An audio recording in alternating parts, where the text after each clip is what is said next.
Welcome to the Upland Nation podcast. I'm Scott Linden, your host. Glad you could join me. Hope you're having a great season. I'm talking to you from Huron, South Dakota, where we're in the midst of our Fur Feathers Friends gathering. Hope you can join us next year.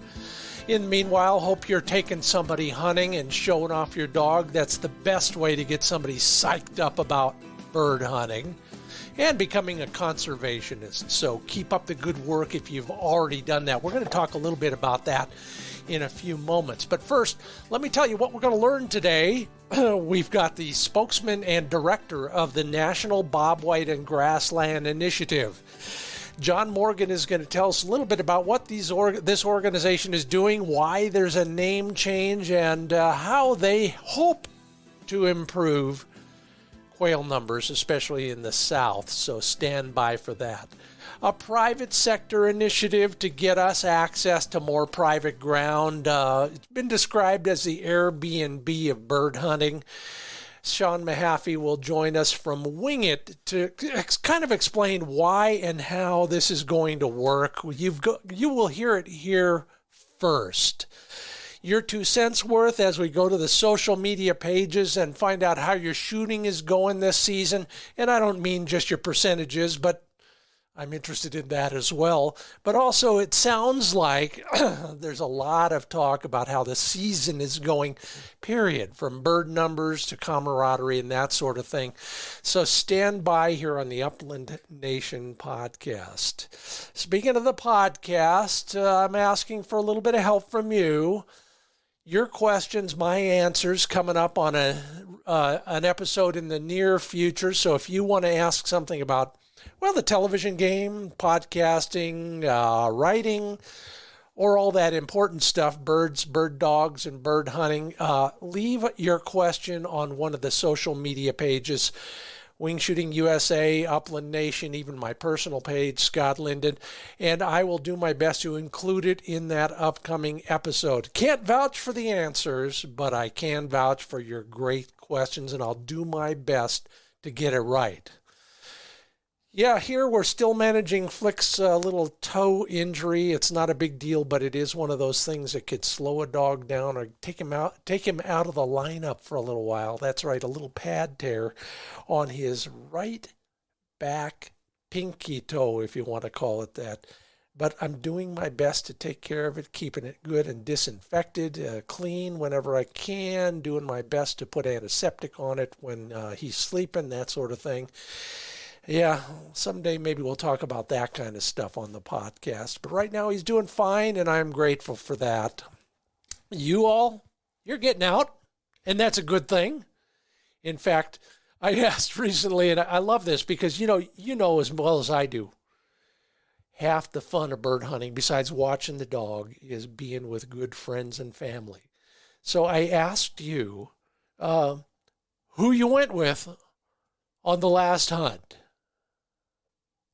I guess technically I asked the first name of who you went with, and that's even better. Stephen Wood said he went with Wayne. Timothy Palka says he went with Marie. And he better remember that name. She's his wife. Michael Salamone, I hope you're having a great time up there in the high country of Colorado. He went with Mike. Matt P. Templeton went with Ace, his pup. Yeah, that's kind of how I open the season whenever I can.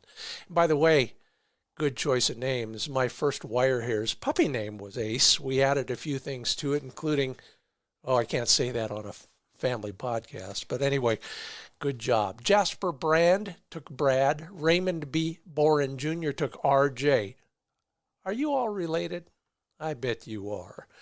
Well, you know the drill. Take someone else hunting, make a conservationist out of them, and remember that quite often the best ambassador for turning somebody into a hunter is a hunting dog. So show off your dog. Enjoy yourselves together out in the field. We're made possible in part by Sage and Breaker Gun Care products, Pointer Shotguns, Mid-Valley Clays and Shooting School, Ringneck Nation of Huron, South Dakota. Yeah, hello everybody. And True Lock Choke Tube. And my authority website, if you're looking for advice on anything from where to find public access property to hunt, to shooting advice from the experts, and hunting strategy and tactics, as well as dog care and training. It's all at findbirdhuntingspots.com.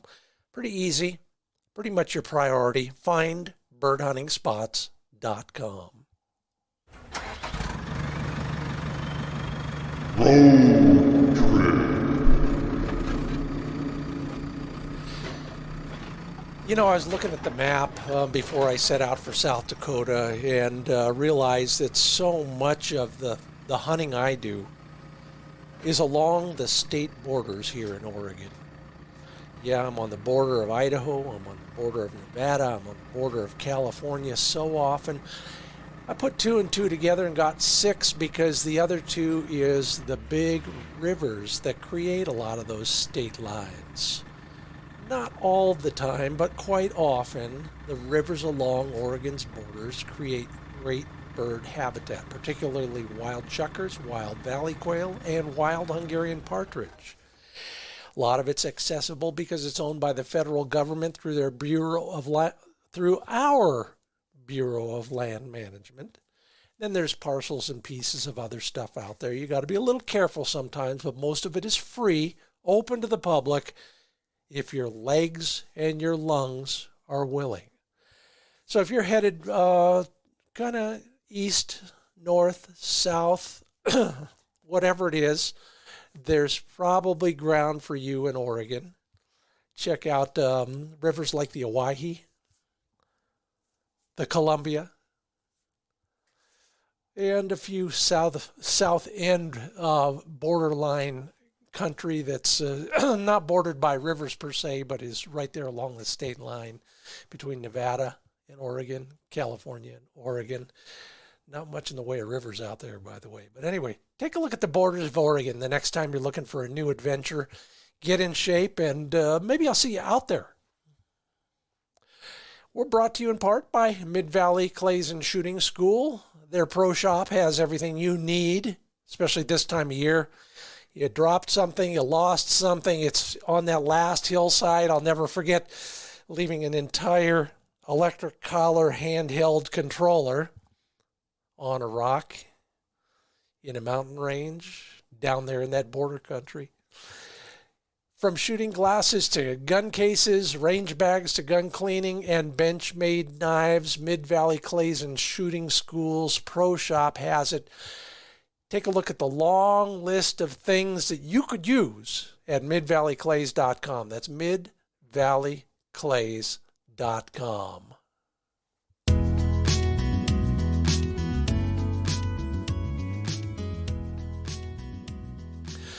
Well, you know, I'm always trying to learn something, and we're going to learn a lot from this guy. John Morgan is the director of the National Bobwhite and Grassland Initiative. Yeah, you sort of know it, but you'll know it better in a few minutes. John Morgan, welcome to the Upland Nation podcast. Thank you for having me, Scott. Look forward to the chat this afternoon. Yeah, and we'll talk about the new name for the organization that I remember well. In fact, I think I still have a hat pin from the old name way back. But let's talk about the important stuff first. You're a bird hunter, aren't you? Absolutely. Yeah. Looking forward to the fall right now. If I ever get a chance to get out of the office and go hunt. Well, you are in a place where your season starts a little bit later than us. We're deep into it already, but we won't lament that for you. But you're also a member of the cult. Tell us about your new dog. Yes, I just recruited a new dog to the family and the hunt party. And Ava is her name, and she's a young wire-haired pointer puppy. And gaining a new appreciation or regaining my appreciation for dealing with a puppy on a day-to-day basis. Well, you have chronological bookends over there. You have an old one and a young one now. How are they getting along? Yeah, I've really been shocked at how well the two are getting along. And I'll tell you, the old one was starting to get some separation anxiety when we'd leave the home. I always raise companion hunting dogs. I mean, we want them to be a part of our family, sure, and we keep them inside. So as she was getting older, you know, she was really struggling with that separation when we left her.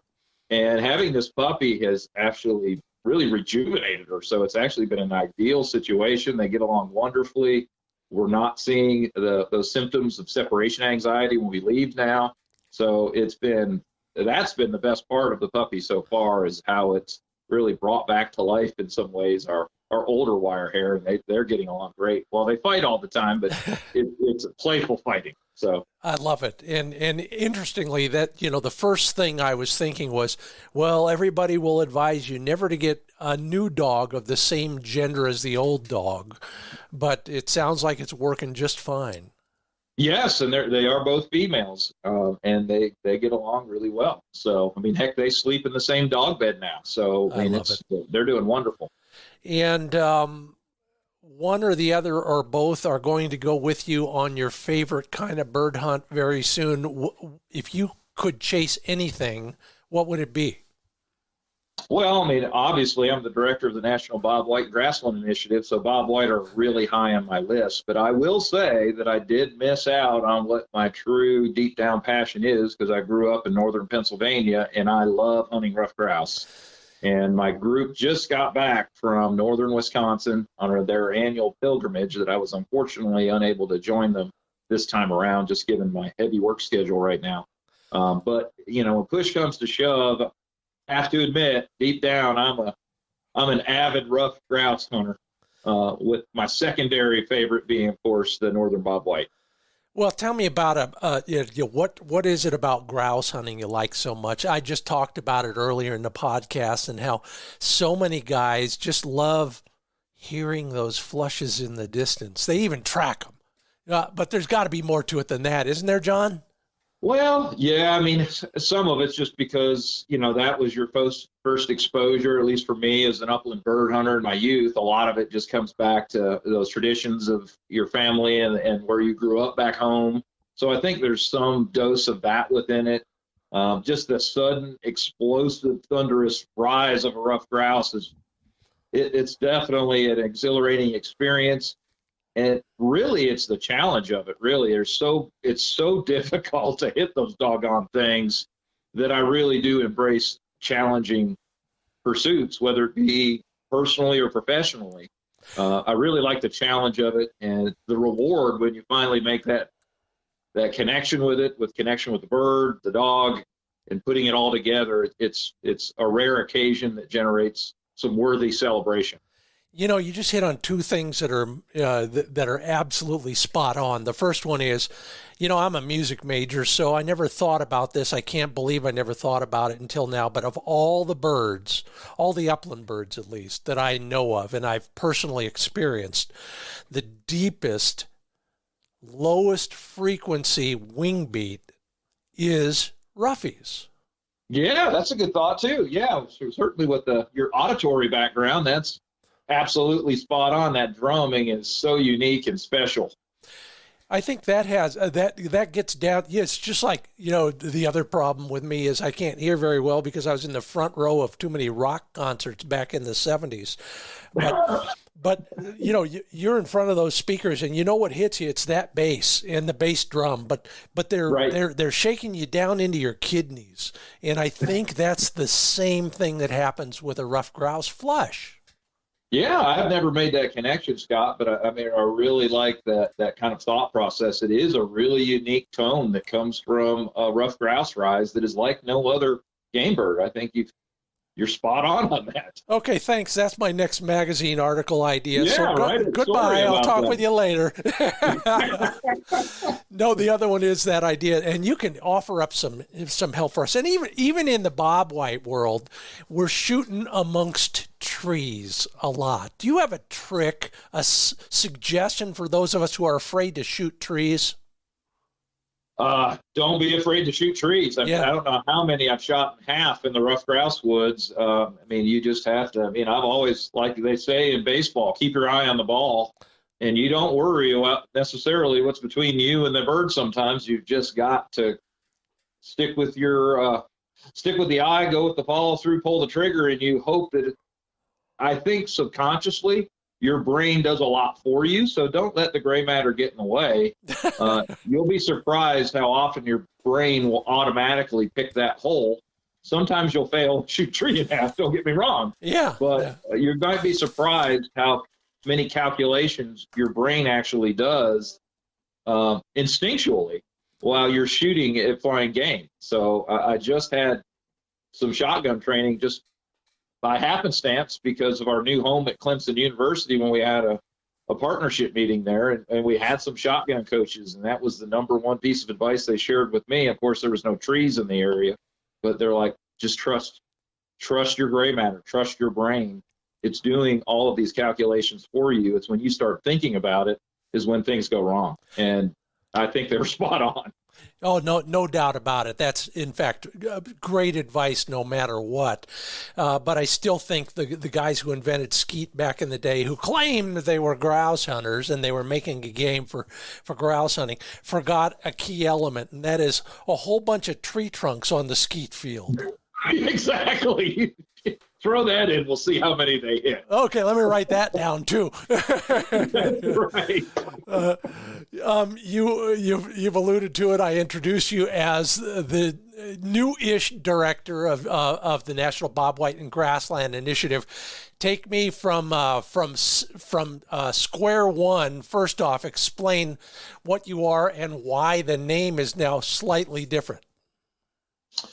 Sure, I'll do my best to do this in as short a segment as I possibly can. We've been around for 29 years, so this is a really long-running partnership. We're a collection of 25 state wildlife agencies, but we're also connected with a host of nonprofits. When you think about all of the quail groups out there, Quail Forever, we've got Quail and Upland Wildlife Federation, the Quail Coalition in Texas, the Quail and Upland Game Alliance, and kind of the Mid-South. So there's a whole host of nonprofits that we work with that even goes as far as National Wild Turkey Federation and even others. And we also are connected to a host of universities across the country. So we're a really dynamic partnership that we're solely focused on recovering habitat for largely the benefit of bobwhite.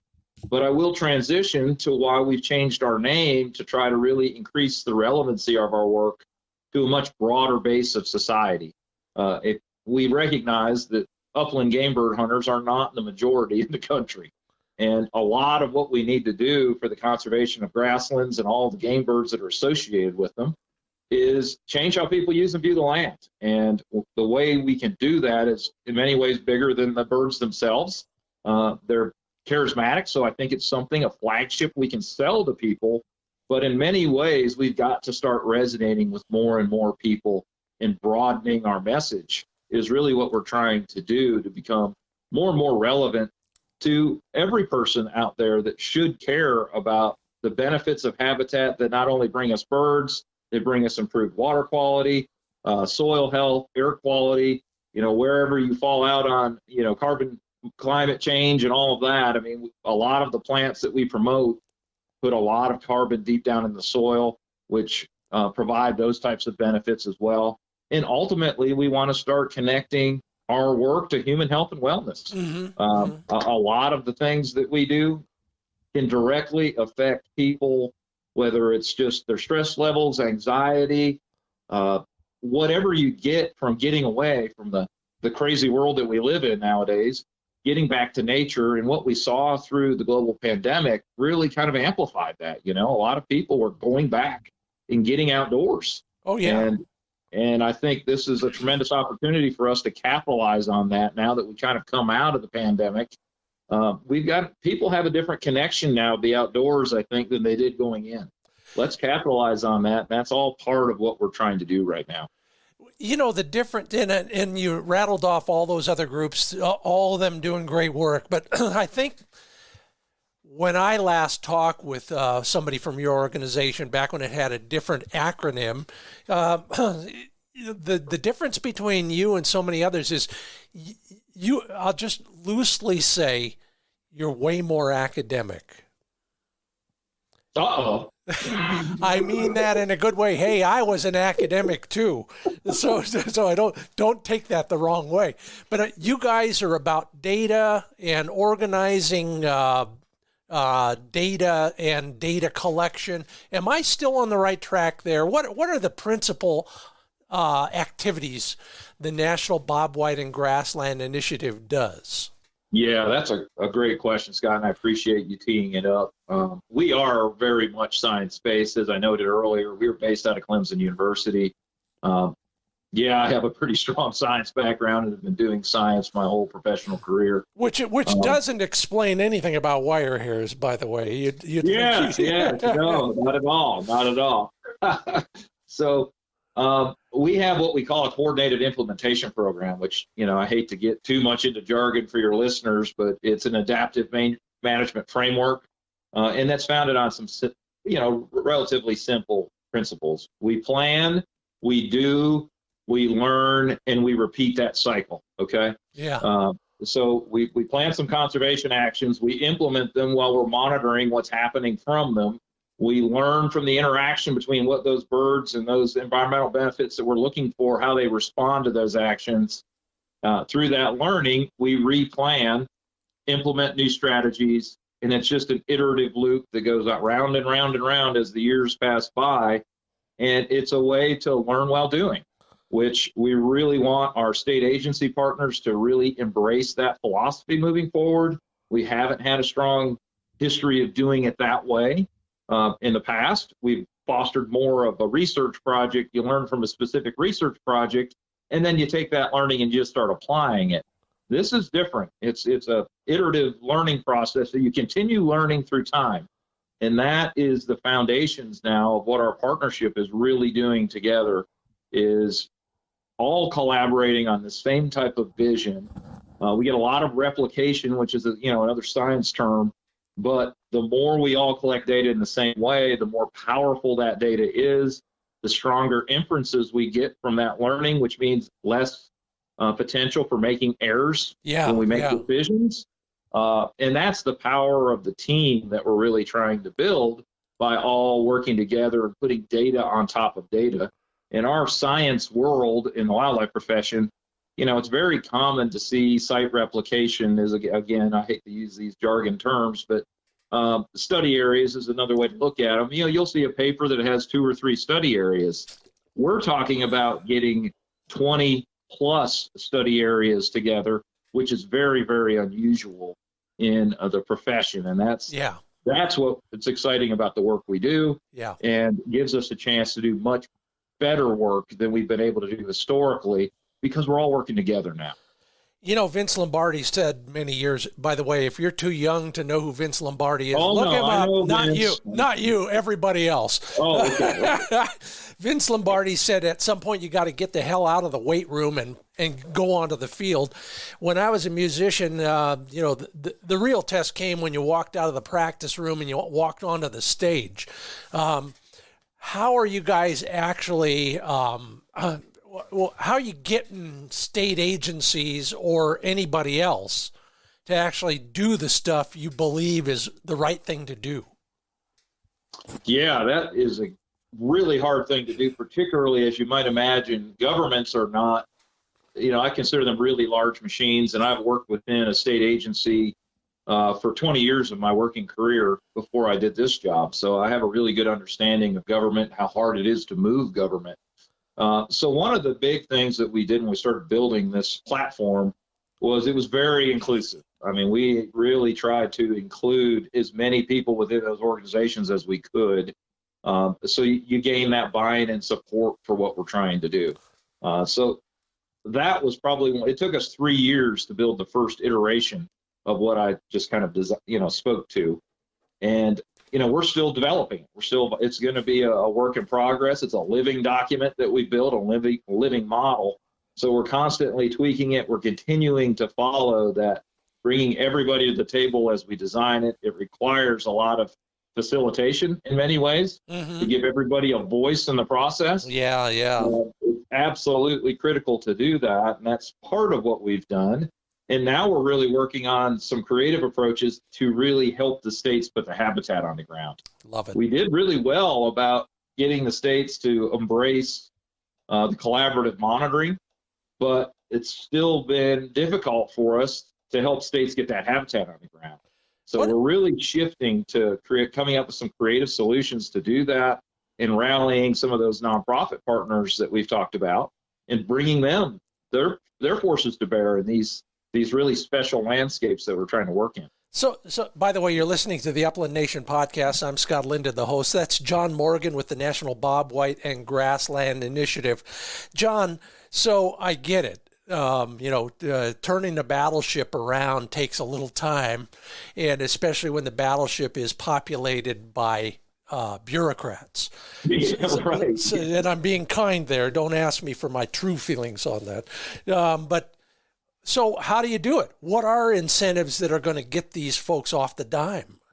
Yeah, we really come up with a really novel concept that I just had a meeting this week with the U.S. Fish and Wildlife Service to kind of vet some of the strengths and weaknesses of our model and make sure it's legal and appropriate use of federal dollars and all of those things. So, I can't believe you said make sure it's legal. Yeah, well, I mean, there's a lot of, when you're talking about public funding, there's a lot of rules and regulations. Yeah. So believe it or not, we have to go through a high degree of scrutiny to even do things that benefit, habitat, which has societal benefits. There's an enormous amount of rules and policies and regulations you have to stay within or we get in trouble. So, I get it. And when you come up with innovative approaches like this one is, you start getting onto the margins of some of those rules and regulations. So you've got to make sure it passes muster. Oh, I get it. Yeah. I worked in politics, and one of the things I remember most about it is virtually everybody on the other side is looking for a reason not to do what you want them to do. Sounds like you've worked in government for a long time. Yeah, I understand that, unfortunately, very well. Okay. And that's what's neat about this model. Yeah. I'll tell you about it as quickly as I can.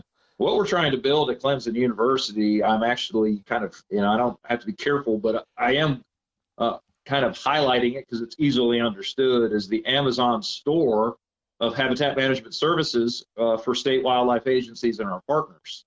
And what really is lacking in this country is a strong private sector to help the government build habitat in this country. Yeah. And it's something that we simply have to do. If you look at the history of the country, you look at our highway system, you look at our banking system, you look at our communication system, you look at the internet, they were all public-private partnerships. And what was system and center that we're building is designed to do is to create a seamless mechanism, an easy mechanism for the private sector to get more engaged in the delivery and implementation of habitat that, the government is just not great at building things, right? Yeah. I mean, that's why this country was built on public-private partnerships, and we've just not taken that to this arena yet. We're really trying to accelerate that with this creative idea about building this habitat management service center at Clemson, where we take federal funding, we move it into a land-grant university. Land-grant universities are a bit better designed to spend money, believe it or not, than say a state wildlife agency. There's a lot more red tape in those agencies. Universities are a bit more efficient spending money, but still have that close oversight and control when you're spending public funds, right? I mean, they still have a really strong infrastructure to police the use of those dollars. Yeah. And then what we're bringing in is our nonprofit network to be that intermediary between Clemson and this host of new startup business that we hope we can inspire through our model to put that habitat on the ground. If you're a startup business, your first idea for a business model is, I'm going to form a relationship with the government. That's not how we're going to stimulate the private sector right out of the gate. Yeah. We think it should be a lot easier if they can form that relationship with this huge network of nonprofit partners we have. It's a much simpler relationship to form and a lot less intimidating. Go ahead. No, that's okay. I think that's a good stopping point. It's pretty complicated. I can't get into all the nuts and bolts of it. No, and I get it, and I know it's evolving, and I know, my God, what a change. This is a watershed. It really is in a lot of ways. I'm intrigued. In a perfect world, what would an example of a typical relationship / project be? Well, I'll use a real simple example. When I'm working with one of our nonprofit partners called Tall Timbers, where they're based out of Florida Sure. and have Yeah. Know really them. strong relationships in Yeah. North Florida and South Georgia. So sounds like you're familiar with them. Yeah. They also are one of the nation's leaders in prescribed fire, right? Uh-huh. And obviously, bobwhite are often called the firebird. So one of the most important things we can do out on the landscape is promote prescribed fire, which has a whole host of societal benefits that go well beyond bobwhite. But let's just say, for example, Georgia's Wildlife Agency wants to expand burning in their state. They don't have the manpower to do it. So in this model, they invest money in Clemson University. The Clemson University establishes a contractual relationship with a group like Tall Timbers. Uh-huh. Tall Timbers then contracts with a private sector burning independent burn company that can go do those burn projects in Georgia for essentially the Georgia Division of Wildlife. So in its simplest terms, that's the type of relationship we're trying to do. If you can imagine, Clemson can't form into relationships with individual burn companies in 25 states in an efficient way. Yeah. So we're trying to carve out kind of segments of habitat delivery needs that we need through this array of nonprofits. So it's not a huge lift for anyone. Many hands make light work, right? Love it. And that's the benefit of our community. What government community has a litany of nonprofits like the wildlife profession? I mean, we've just got this wealth of conservation nonprofit partners out there. How can we creatively take advantage of them? And this is a way that we're trying to do that. Well, again, getting back to our mutual backgrounds, mine was always in politics, influencing government. Yours was in government, getting influenced by me. But yeah, I was one of those guys. Yeah. But the idea of using the private sector for conservation, the model is already there because every government agency uses contractors, if you will, for all sorts of things. Absolutely. Usually Absolutely. in a large part, maybe that's kind of what the NBGI is doing. So I get it. And I'm all for it. And when you're ready to start doing burning out here, I got a whole book of matches ready to go. Yes.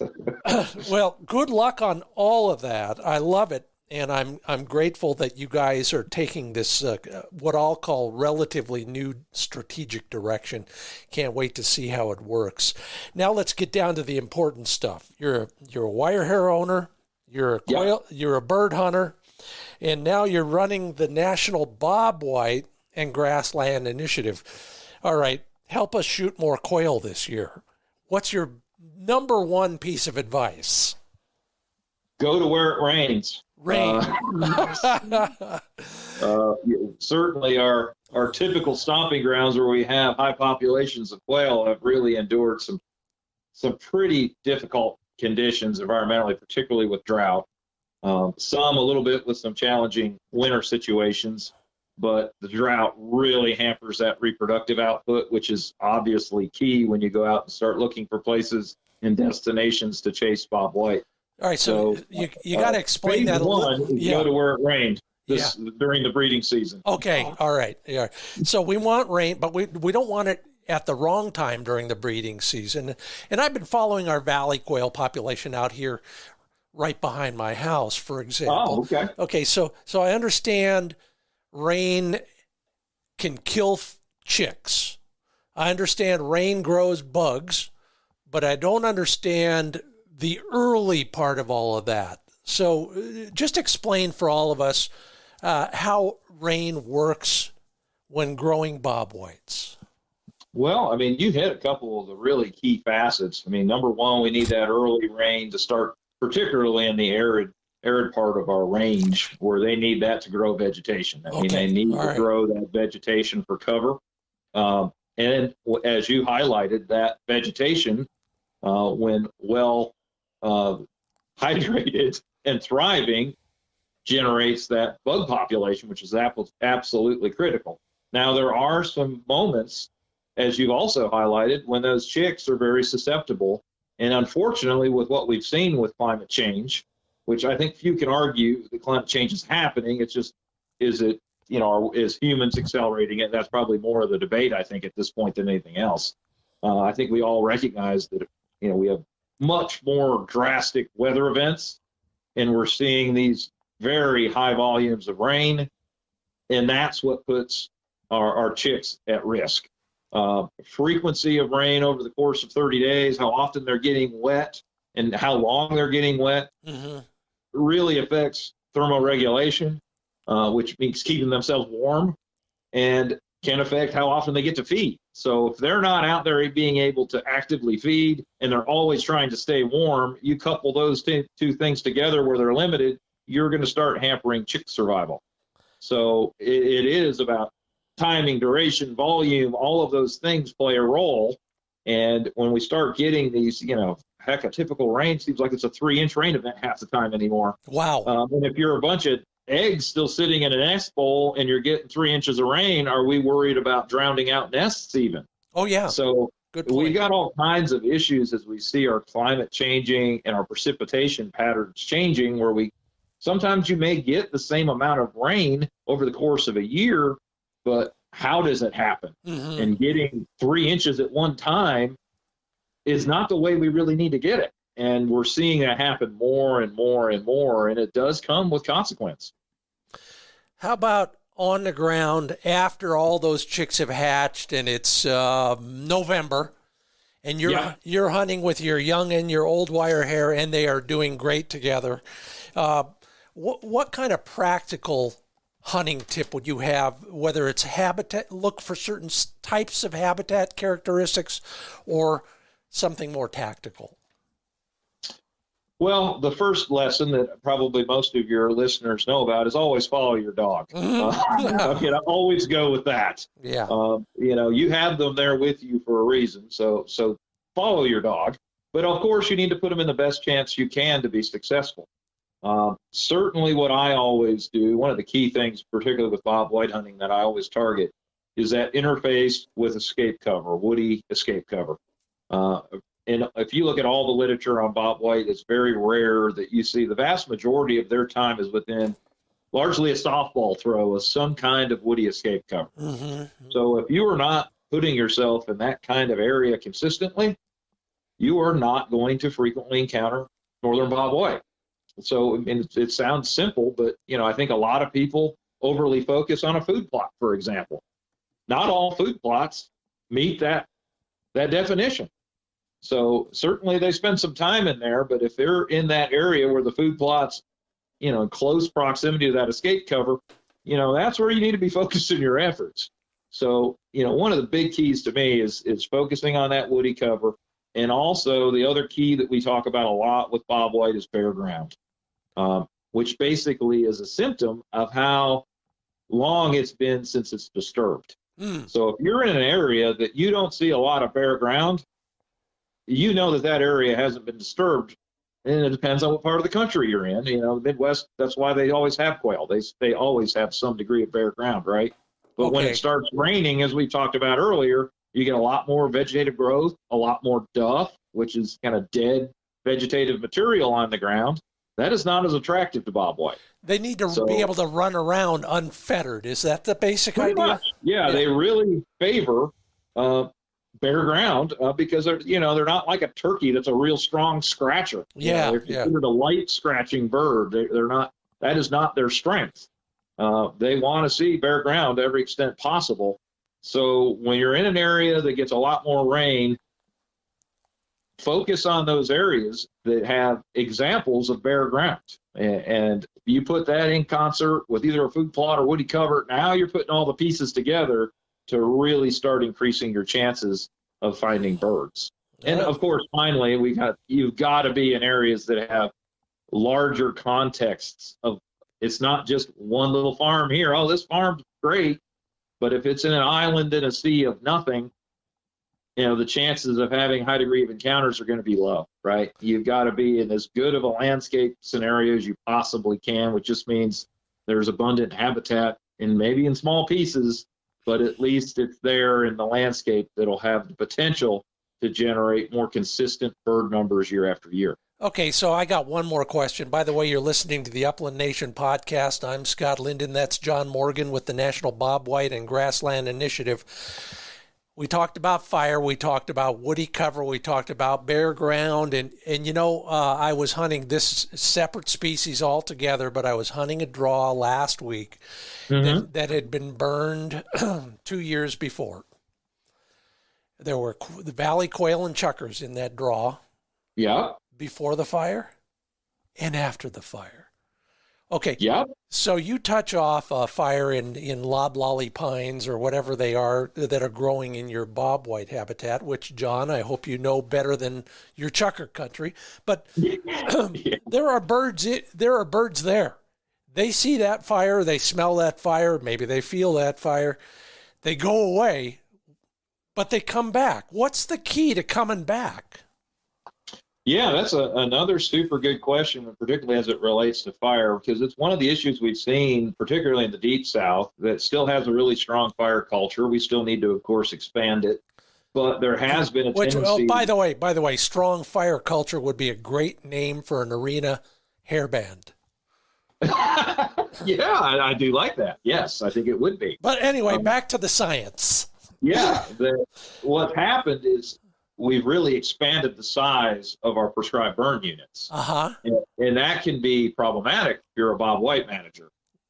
You start seeing, 1,000-acre, 500-acre burn units, and you think about, they used to say quail habitat, ideally is, 40 or 50 acres, but in the modern world, you're looking at acreages that are pushing 100 to 300 acres more commonly, just because of the marginal nature of the landscape. Sure, yeah. You're essentially burning, it'd be like the equivalent of saying, we're going to burn your entire house down, and good luck living there for a while, right? Yeah. So we're really trying to educate, and it does make it a bit more difficult because it takes a bit more effort to burn smaller burn units, but we really don't ever want to see any burn units as much as possible to be much larger than 200 acres ever. And, if we can keep them, 50 acres is even better, so this patchwork of burn and unburn is what we're really hoping to find, this balance instead of just this broad, 500 acre blacked out. Yes, it will grow back, and it depends on the time of year you do the burning. And, we could have a whole podcast on, the ecological way to burn, because you get different vegetative responses based on different conditions and times of year that you burn, right? So that plays into it as well. A lot of the traditional burning tends to happen late winter. Yeah. So in that situation, it greens up quite quickly into the new year. But we have to do a lot of burning if you're trying to thin out woody growth. We need to burn during the growing season. So when you do that, you can be limiting some of that fall and winter cover, depending on the timing when that fall and winter burn happens. And so you have to be really thoughtful about how you do that, when and what extent, but you're doing it for a very specific management reason. Sometimes those management reasons where it's already gone so far that the quail aren't using it as much anyway, so the loss isn't as great per se, but it's not always that way. So you have to really be thoughtful about the extent and the timing of your burning. And that's what the science is of what we do. There you have it. This is a guy who knows of what he speaks. John Morgan is the director of the National Bobwhite and Grassland Initiative. If somebody wants to learn more about your organization, John, what's the website address for you? We just changed it with our new name change, which makes it a bit easier. It's nbgi.org. nbgi.org is where you learn more. John, I learned something. I'm sure everybody else did too. Thanks so much for being a part of the Upland Nation podcast. Thank you so much for having me. And just a quick reminder, we've got your 2 cents worth coming up. That will be all about how your shooting is going this season so far. And Shawn Mahaffey will join us. He'll talk about a new way to access private ground. I and he both have described it as the AirBnB for bird hunters. You don't have to sleep there, but you can certainly hunt there. We'll learn more about how that's going. Speaking of private sector initiatives, it's all coming up on the Upland Nation podcast. We're brought to you by sageandbreaker.com, sageandbreaker.com, all spelled out. Already this season, I'm riding in a lot of other people's vehicles and side-by-sides and things like that. Thank you all for the lift here and there. Yes. So, but what that means to me is I got to protect my shotguns when I'm throwing them into somebody else's vehicle. Sage and Breaker has some great new gun cases, beautiful heirloom quality, high quality leather, the strongest canvas, and the greatest linings you can find. They're going to protect your guns no matter where you throw them. Don't be throwing them on purpose, but you know what I mean. Sign up for the mailing list and you'll find out about new products like that before everybody else. It's all at sageandbreaker.com.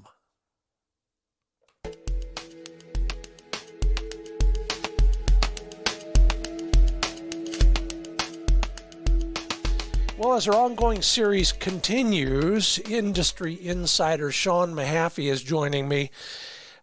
Originally met Shawn way back in the day in a sports show in Phoenix, but since then met him again at Pheasant Fest.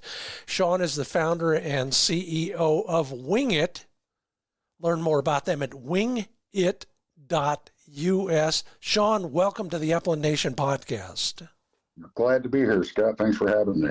Good to reminisce a little bit off mic, but also to learn about something that I've believed for decades. In fact, I had a revelation in a float tube many years ago while fishing at a private ranch, realizing that the only reason people will take good care of their recreational property is if there's some sort of a profit motive involved.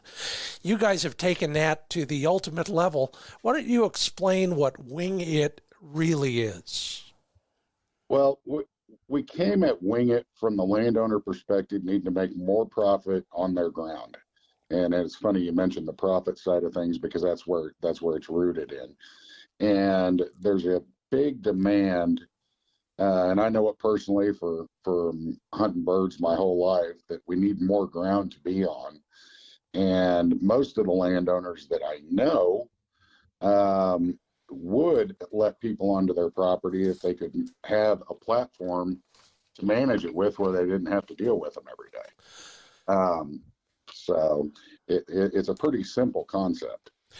Yeah, but in the devil is the detail. Absolutely. And we've thought we were going to be able to have this out by this fall, but in the striving drive to keep this easy for the hunters, the fishermen, the campers, we're trying to create the best user experience possible. So we've taken a little extra time to be able to facilitate that. And the details are immense. They're way over my head. I'm not that guy. We've got a great team working with us on the technical side, and they are truly making it one of the best websites that's going to be out there. To be able to make it easy, where in just a couple of clicks, you're going to be able to rent land for whatever day you want it. And go on, pay your fees, and then provide your customer experience afterward to the landowner so he can improve his property. So there's a feedback mechanism as well? Yes, absolutely. We're building this company on a three-legged pillar, and of course that includes the landowners, and our focus has to be strong on them. Because without them, we won't be able to do this. Then there's the guest side, who has a very strong focus on them. But the other focus that we are really, really working hard on is building the conservation side of this business. Oh, okay. And how are you doing that? Well, there's several different ways that we're doing it, and have slated to start knocking these out here pretty soon. But most of it's going to come from the guest side.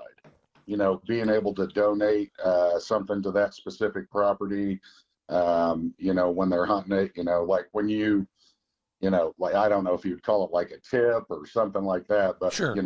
for the landowner to have some kind of a conservation fund for themselves to be able to put towards, more seed, or leaving some, milo strips around the edges, or instead of, bailing all those waterways or doing something like that, they can leave that there and afford to.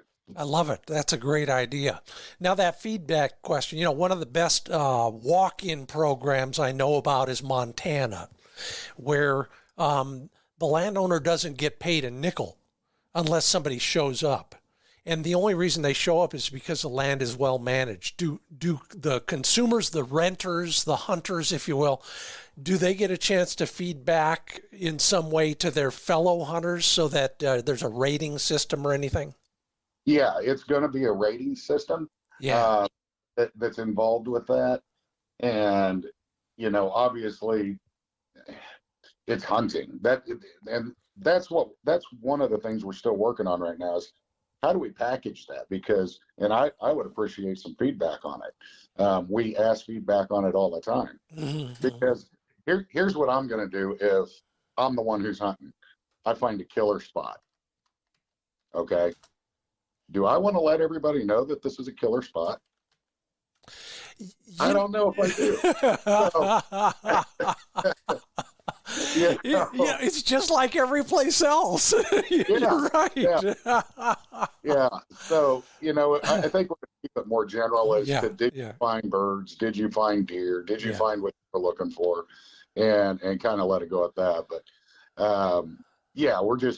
we want to make sure it's all inclusive. And then additionally, the landowner is going to be able to rate the guest. Yeah. As well. So, if the guy leaves, a 12-pack of sodas sitting in the ditch after he was there, he's probably not going to be too happy with him. But the guy left it better than he found it, then he's probably going to get a pretty good rating from the landowner. And just for the record, Shawn Mahaffey with wingit.us, by the way, is the website. It's not just hunting. It's not just upland bird hunting. There's also big game. There's also other forms of recreation, aren't there? Absolutely. Yeah. And what started this was upland hunting. Yeah. I was driving down the road one day, I don't know, it was probably 2015, 2016, out in western Kansas, and I had 4 roosters run across the road in front of me, and I said, what if I could scan in on a sign, pay, and walk on? Yeah. And that's where it came from. And it was instantaneous, and I marinated on it for years. Yeah. And getting into just our main things are hunting, fishing, and camping. Mm-hmm. But we've also had the need arise and suggestions from landowners to allow people to come out and do photography, mushroom hunt, shed hunt, picnic, camp and fish, do both at the same time. Yeah, absolutely. I mean, just to have access to a place where you can do what you do on less enjoyable locations. Right. Now, just walk me through it. So when this thing is live and you're up and functioning, I'm a guy and I'm looking for this. So I'm going to go to wingit.us and I'm going to what? Join up, subscribe, pay a fee. How does that all work? Well, right now you'll go to wingit.us because that's where we have the sign up for guests. Mm-hmm. Yeah. And right now on the guest side of things, we have the people who are signing up prior to the website launching, which is probably going to be right around February 1st. Mm-hmm. Mm-hmm. They are going to have a membership that is usually going to run $15 a month or $150 a year, but they're going to get their first year for free if they go on and sign up prior to us doing the launch. Wow. Yeah. So, and we are bringing in as many people as we can. Most of these people are going to be they're probably going to be part of our beta testing. Sure. Site to go in and break it for us. And so we know what to fix and how to fix it and do all that stuff. But the point is, we're going to be on an app, and they're going to be able to download that app. And if they want to make a reservation on their phone, for next weekend in Western Kansas, they're going to be able to do that. If they are driving down the road and 4 roosters cross the road and there's a WingIt sign there, they're going to be able to go look at that property immediately, see if it's available, and check in right there on the spot, if it's available. If it's not, then So. And you mentioned available, and I think what I'm getting, the feeling you're going to do is make it relatively exclusive on a day-by-day basis. Am I correct there? Yeah, when we get into the upland side of hunting, it's going to be it's a little bit different than when you're waterfowl hunting or deer hunting, the upland hunting side. The one thing we don't want to do, and we're going to suggest with landowners, is we don't want this overly abused. Yeah, each property, you only want to let people in there maybe once or twice a week, and at the same time, keep it affordable for the guests to be able to do it. In most cases, you're not going to be paying, $150 a gun to walk on a place. Unless it's just extremely incredible. Most of the landowners are in agreement. You only need to charge, because when we're upland hunting, we're on 5 or 6 different properties a day. Yeah, we're not on just one property. If you can keep it in the 15 to 50 range, $50 range per head, you're going to be pretty good. But at the same time, on the conservation side of things, you also don't want to wear down your resource and let people in there every single day. I get it. Absolutely. I'm all for it. And that is, as a private landowner, I think there's a lot of that already, that kind of care involved, rotating parcels, for example, and things like that. Yeah. So ultimately, though, the landowner, him or herself, sets the rate. Am I correct? Correct. Yeah. Correct. Yeah. And the landowners have 100% control over everything. What the rate is. We're just the platform. Yeah. They have control over the rate, the days it's going to be hunted, what's being hunted. Where waterfowl, you could open every day, literally, because they're so, birds are so, sharks, they're transient. Yeah. But pheasants and quail, you got to manage a little better. Deer, you even have to manage a little better. But we're 100% control and guiding them along the way on how to do it. That's Shawn Mahaffey. He's the founder and CEO of wingit.us. I'm Scott Linden. This is the Upland Nation podcast. If nobody's said it already, I'll say it.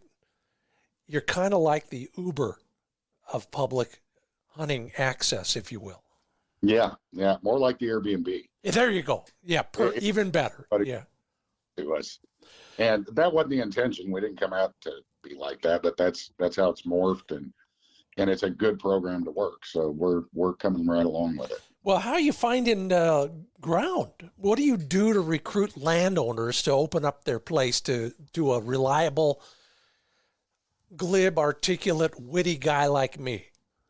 Well, actually, what we've done so far is we've been in about, 12 or 13 farm shows. Yeah. And once we explain this concept to landowners and farmers, we're signing on about 7 out of 10 landowners. Wow. It's been pretty remarkable. We've put on total acreage, and that's not acreage that's going to be active all the time. Mm-hmm. A total acreage of about 3 million acres in 18 states, just on those farm shows. So you can see that the landowners are very, very excited about this. Well, it's a no-brainer. It really is. It is. And for years, and I actually did a little consulting to somebody who could have been a competitor if they only had gotten their act together. But they found, and I'm sure you found the same thing, the biggest concern of a landowner is liability. Absolutely. And we actually do an individual insurance policy with a 1 million, 2 million aggregate for each individual landowner. Yeah. And while, it could get back to them eventually, ours is first money out. So we're doing everything we can to protect that landowner from having to do it themselves. It does sound to me like the real key to this is it's got to be just a one-stop shop, if you will, for both landowners and people who want to find land to hunt. Absolutely. Absolutely. And so if I'm looking, I'm going to go on your website, I'm going to see a map. Is that how I start? Or can I search by a state, or can I search by, on the app? You're going to be able to search by all of that. You're going to be able to search by what you're hunting, where you're hunting it, and when you want to hunt it. And so if, let's say you want to hunt in, I don't know, Valentine, Nebraska. Okay. Which I do, by the way. Yeah. You're going to hunt over there. You just go in, you can even just scroll in on the map, and you're going to see on the cursor what land we have available around there, and be up on the dates that you're going to be there. So it's going to, it's really going to be easy to use.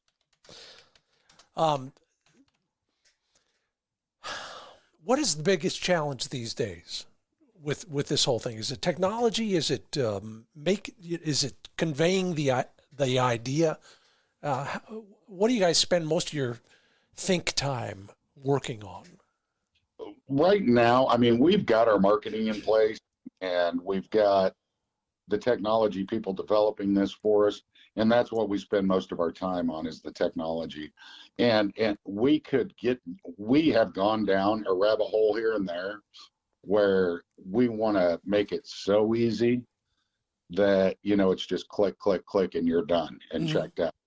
And we've accomplished that in a lot of ways, and we can really get tied up in that. But what we've got to finish up right now is just, we've got all the entities built.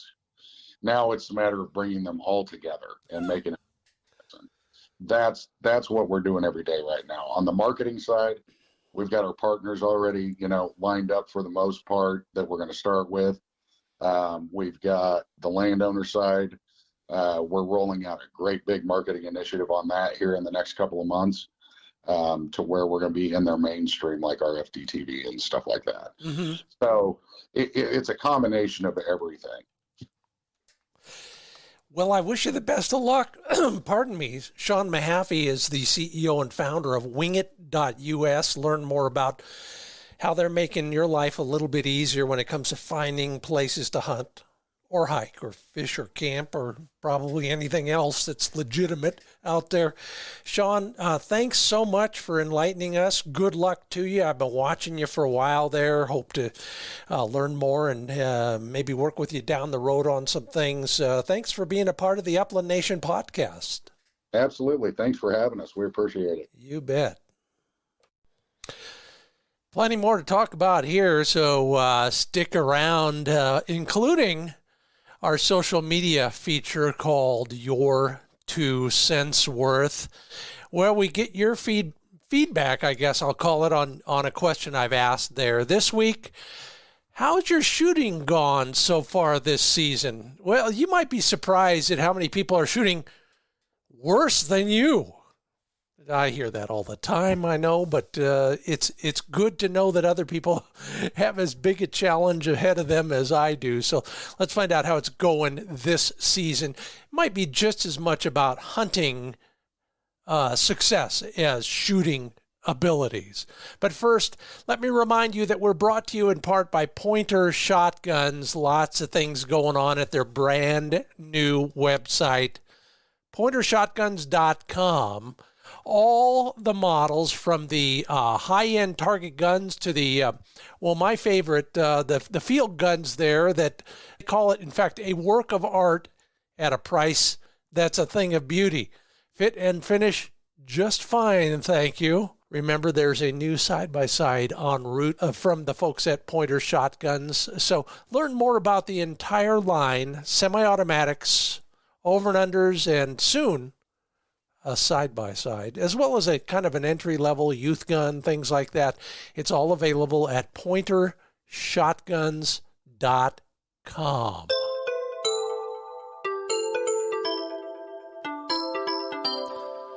Well, I love these because I get insights into, so many things other than the question that I ask. And this week on the social media pages, I asked a pretty simple one. So far, how's your shooting gone this season? Some inspiring and amusing stories there. Philip Urban tells us his NAVDA chapter. They got together, there's 5 of them out there, including their newest member and her dog, on their first ever hunt of any kind. They saw birds, didn't get any shots. The day was still on target. Hey, everybody in the chapter and your newest member, keep up the good work. Michael Augello says he's in a woodcock slump, can't hit any of the... I can relate, Michael. I've killed as many alder branches as I have woodcock. Got one mounted on the wall here just to remind me how bad a shot I am.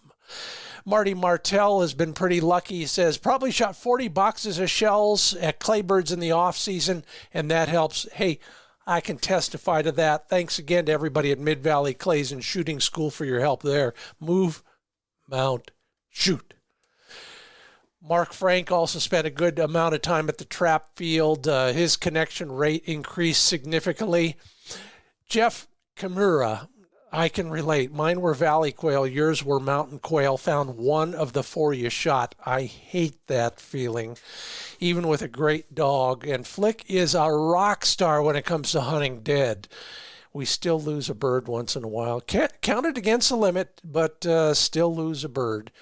Here, for Jeff, the cover wasn't so heavy, but just couldn't find... Oh, no more dog to assist me. Well, I feel for you. East Coast Uplander says, and shows he's got a great photo. Speaking of alder branches, he has no issues connecting on the trees.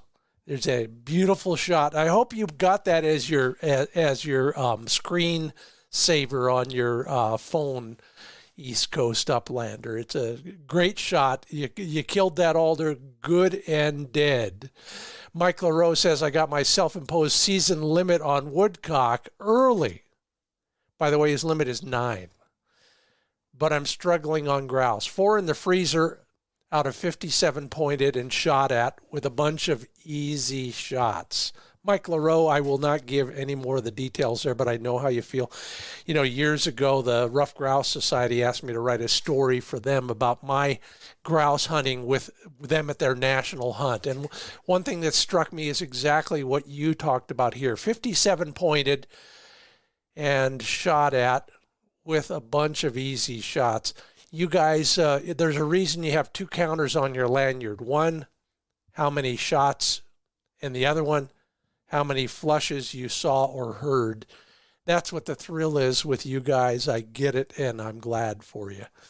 David DeSmither, he's complimenting the forest management, which I think is a left-handed way of saying, no.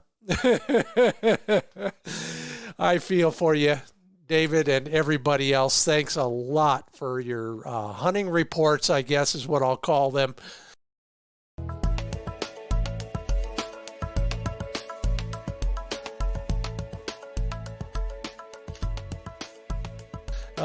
We are brought to you in part by TrueLockChokes.com.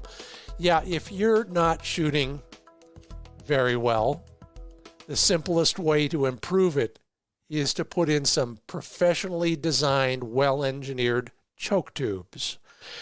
Lots of incentives at TrueLockChokes.com. And we're spelling TrueLock, T-R-U-L-O-C-K, TrueLockChokes.com. Get a free choke tube case or free shipping, a 10% discount depending on how you buy your stuff. It's all there. Learn more about what they've got to offer, both in the way of technical advice. Yeah, we could all use some of that. And some education as to why good, well-engineered, high-quality choke tubes are the simplest way to revamp your crappy shooting. Time to call it a day here. I'm heading out again tomorrow for another hunt, this time on ringnecks. Wish me luck. Maybe I'll shoot slightly better than usual. Have a full report for you coming up. Appreciate all of you who comment at the social platforms and those who left ratings and reviews. Hey, Rick Ray. Sure appreciate the good words on your Apple podcast review. Glad you're still enjoying it years into our career together. We're made possible in part by Sage and Breaker Gun Care products, Pointer Shotguns, Mid-Valley Clays, and Shooting School, Ringneck Nation of Huron, South Dakota, where I am right now, and True Lock Chokes. And by the way, if you want more information in the meanwhile, from shooting advice from experts, not from me, from dog care and training to finding new places to go, visit us at findbirdhuntingspots.com. And until next week, good luck out there, shoot straight, be safe. I'll see you on the road. I'm Scott Linden. Thanks for listening.